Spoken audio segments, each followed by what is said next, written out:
የዛሬ ውይይታችን አንድ ትልቅ አጀንዳ ላይ ያነጣጠረ ነው። አጀንዳው የዲሞክራሲ ባህል የሚል ነው። የዲሞክራሲ ባህል ለአንድ ሀገረ መንግስትና ስርዓት ነፍስ ነው። ሰው ያለ ነፍስ ስጋ መንቀሳቀስ አይችልም። ስለዚህ የዲሞክራሲ ባህል ግንባታ ለእያንዳንዱ ስራዎቻችን ወሳኝ ስለሆኑ በዛ ጉዳይ ላይ ስንነጋገር የነበረው የዲሞክራሲ ባህል ከህገ በላይነት አንጻር፣ ከህገ መንግስታዊ መድበለ ፓርቲ ስርዓት ግንባታ አንጻር፣ በመሬት ላይ ስለሚሰሩ በተጨባጭ ስለሚሰሩ ማህበራዊ፣ ኢኮኖሚያዊ፣ ፖለቲካዊ የልማት ስራዎች አንጻር ወስደን አሰናስለን ስናይ የዲሞክራሲ ባህል የገባባቸው ጉዳዮች ፍትሃዊነትን፣ እኩልነትን፣ የህዝቦች ተሳትፎን፣ ክብርን ያነጣጠረ ሲሆንና ያጸና ሲሆን ለሀገር ሰላም፣ ለሀገር ብልጽግናና ለህዝቦች ትብብርና አንድነት ወሳኝ ስለሆነ ከዛ ጋር ተያይዞ ነው ከወጣቶችና ከሴቶች ጋራ ውይይት ላይ ነበር ነው።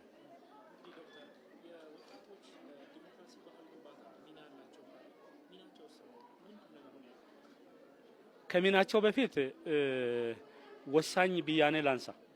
እቺ ሀገር የወጣት ሀገር ነች።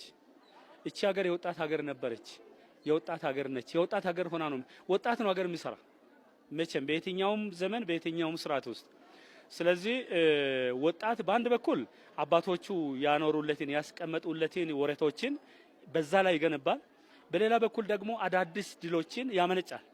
ከዛ አንጻር በኢትዮጵያውያን መካከል በአዲስ አበባ ከተማ ነዋሪዎች መካከል ትብብር፣ አንድነት፣ አብሮነት እንዲጸና ከወጣት ብቻ ሳይሆን ከህፃናት እስከ አዛውንት፣ ከወጣት እስከ ጎልማሳ፣ ከከፍተኛ ኑሮ ላይ ከሚኖሩ ዜጎች እስከ እጅ አጠሮች የሚጠቅሙ ደግሞ የልማት ፕሮጀክቶችን በጎ ተግባራትን የመስራትን ስለሚመለከት እንደ መንግስት መስሪያ ቤትም እንደ ወጣት ተቋማትም ይሄ ስልጠና ለውጤት የሚያበቃ ነው የሚለውን ለማንሳት ነው። የወጣቶች ሚና አንደኛ የነቃ የበቃ ወጣት መሆን ነው። ስለ ሀገሩ ሰላም የሚገደው የሰላም ዋጋ የሚረዳ ስለ ሀገሩ ስስት ያለው ስለ ህዝቦች አንድነት፣ አብሮነት፣ ትብብር የሚገደው ተግባር ላይ የሚሳተፍ ወጣት መሆን ስላለበት በአንድ በኩል ለራሱ ታንጾ በሌላ በኩል ደግሞ ጎረቤቶቹን፣ አብሮ አደጎቹን፣ እኩዮቹን ማነጽ ስለሚገባ ከወጣት ብዙ ይጠበቃል የሚለውን ለማንሳት ነው።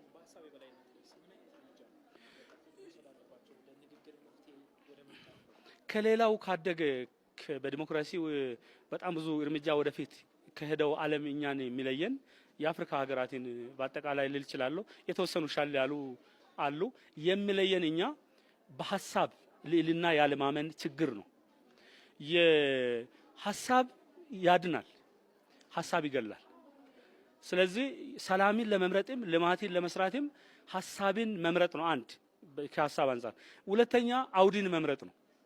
ሐሳብ ይገላል ያድናል ብዬ ስል ዝም ብሎ ስርዓት አልባ በሆነ ሁኔታ መጫው ሳይሆን አውድን ማደራጀት። ለምሳሌ እንደ ከተማችን ብንወስድ እንደ ሀገርም ከ2011 በኋላ እንደ ኢትዮጵያ አቆጣጠር የአውዶች ተለይቷል፣ የተቋማት ተገንብቷል። ወጣቱ በሐሳብ ልዕልና የሚያምን አውድን ደግሞ የሚመርጥ በሰላም የሚታገል እንዲሆን ነው አላማው። እናመሰግናለን።